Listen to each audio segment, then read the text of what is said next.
السلطات الجزائرية اليوم أصدرت قرار أغلب الشعب الجزائري بالك ما سمعش به، ألا وهو عدم قبول أي شاحنة، أي باخرة، أقصد باخرة قارات رست على موانئ المغربية أنها ترسو على الموانئ الجزائرية. ما نكسبتيو حتى باخرة سبق لها أن رست على الموانئ المغربية، ممنوع لها أنها ترسو على الموانئ الجزائرية، يعني تكمل طريقها مباشرة. درك انت تطرح سؤال، طبعا الجهال يبان لهم بلي قرار يعني رانا نضيقوا على المغرب.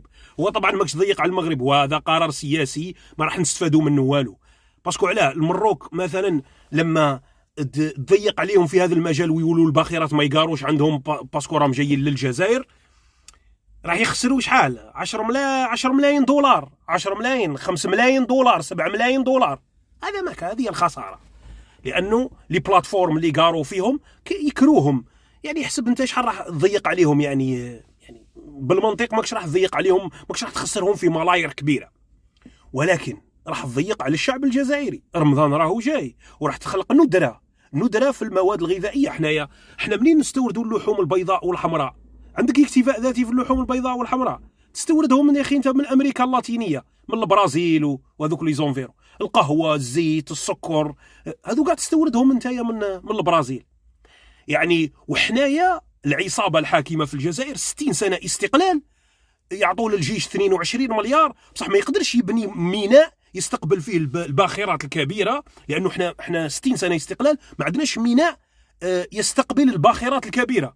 باخرات اللي فيهم لي كونتينر هذوك، ومنا المروك عندهم 2 موانئ، احنا ما عندناش ميناء كبير عالمي يستقبل البواخر الكبيره. على هذه طبعا ما قبلوكش في البريكس، والصين ما راح تروح معك في طريق الحرير وكثير من الامور، بسبب انه ما عندكش ميناء. قلتوا ميناء الحمدانيه وميناء عالمي، ومنا جمدتوا المشروع وبديتوا تدعموه في الجيش، تصرفوا على لي جينيرو، ودخلنا في مرحله تاع صراع اجنحه وكذا، وخسرنا 5 سنين. 5 سنين، وكان غير خلينا العصابه تكمل وخلاص. كانوا رايحين مع ميناء الحمدانيه وطريق الحرير، ومنهم يسرقوا وينهبوا، كان غير خلاهم يكملوا وخلاص. خير ملي ندخلوا هذا صراع الاجنحه، مقتل 13 جنرال، 14 راهم زادوا قتلوا واحد البارح، 14 جنرال، اغتيال 14 جنرال، تصفية حسابات، نهب اموال العصابه اللي قال عليها تبون ما بانتش، والله ما بانت لحد الان. يعني قال لك استرجعنا 30 مليار دولار، وراه التاثير تاع 30 مليار دولار على المواطن ولا على الميزانيه وعلى الخزينه العموميه؟ ما شفنا حتى تاثير. نورمالمون دخلت لك 30 مليار دولار يبان التاثير تاعها، ما شفنا والو. بالعكس الشعب راهو يعيش، يعني كان زاهي ايام العصابه احسن من وقت تبون اللي راهو قال لك راني نسترجع في اموال العصابه.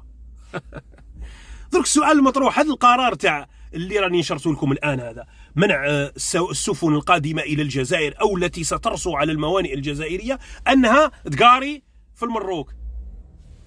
هو يا غبي انت ما عندكش ميناء يستقبل البواخر، البوارج البحريه اللي تحمل حامله النفط ولا حامله السلاح ولا حامله المواد، حامله السلع. ما عندكش بور. هو وش يدير؟ هو يقاري في المروك ويبعث لك باخره صغيره، ولا ما قبلتش يلغي معاك العقود وخلاص والسلام عليكم، لانك انت ماكش بيزنس كبير.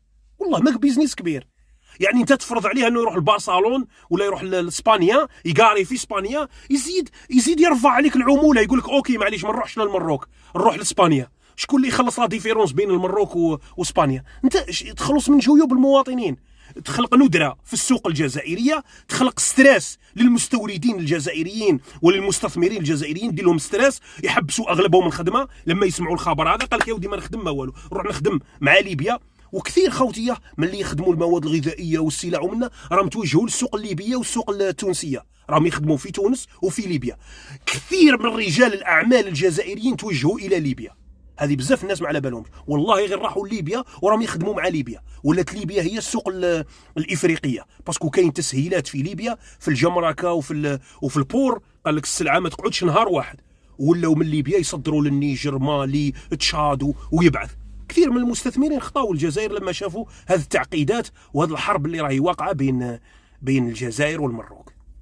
شكون اللي راح يخلص هذا الفارق وهذا القرار هذا؟ يخلصوا المواطن. تخلق دركا ندرة في السوق وغلاء في الاسعار، و تحطيم القدرة الشرائية للمواطن. والسلام عليكم ورحمة الله. ولا يحيروني مستشارين تاع تبون في قاعدة تاع ويسكي يقولوا له يا ودي اسمع، المروك راه يدخل في دراهمه على ظهرنا، راهم يجوزوا عليها البواخر كذا منا، اسمع قول لهم باللي اي باخره تقاري في المروك ما تقاريش عندنا، خلوهمش يدخلوا دراهم.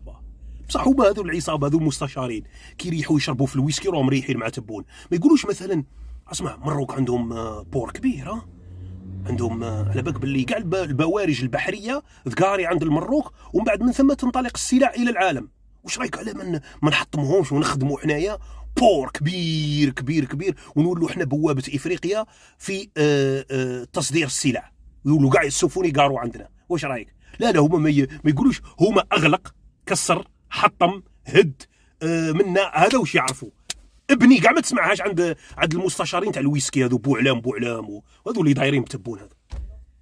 ابني كاع انطلاق اكبر مشروع مثلا ولا بناء اكبر ميناء في الجزائر لاستقبال البوارج البحريه والسفن الكبيره هذه اللي تحمل السلع اللي نشوفوها تمر على سيناء وتمر على باب المندب وتمر على مضيق جبل طارق. هذو اللي السفن الكبار ما يقدروش يقاروا في الجزائر. كاش ما شفت نتايا سفينه من الكبار رافده مانيش عارف انايا 100,000 كونتينر ولا جامي دلافي هذه تشوفهم هذو السفن هذا. بصح لو كان تروح لمصر ولا تروح للمروك ولا تروح للدول مثلا كيما السعوديه ولا كيما الامارات، موانئ تاع الامارات، تشوف هذو السفن هذو اللي جايين شغل مساحه البحرين. كاين سفن مساحته مساحه البحرين. عصابة حاكمة للأسف الشديد، تافهين إلى درجة أنه 5 سنين ما فكروش في مشروع يغيظوا به الأعداء غير الغلق. هذا واش يعرفوا. والغلق خاوتي هذو دوك يدخل لك قش بخت هذوك تاع تحية عمي تبون، تحية الدولة الجزائرية. درك الدجاجة تولي تشري جناح كويس تشريها ب100,000 باسكو نتوما شعب أصلا ما تخدموش، وكاين بيروقراطيه، وما العقار الصناعي ما كانش، الماء ممنوع تحفر، واش يقولوا له الصوجا والاكل تاع الزوايل ما كانش في الجزائر، منا يتسمى اصلا الانتاج ما عندكش. تولي الكويس تشريها ب100,000 هذوك جماعه تحيه عمي تبون، ورانا معاك يا الدوله رانا معاك. تعيش بلا ليمي، فقر الدم يقطعك.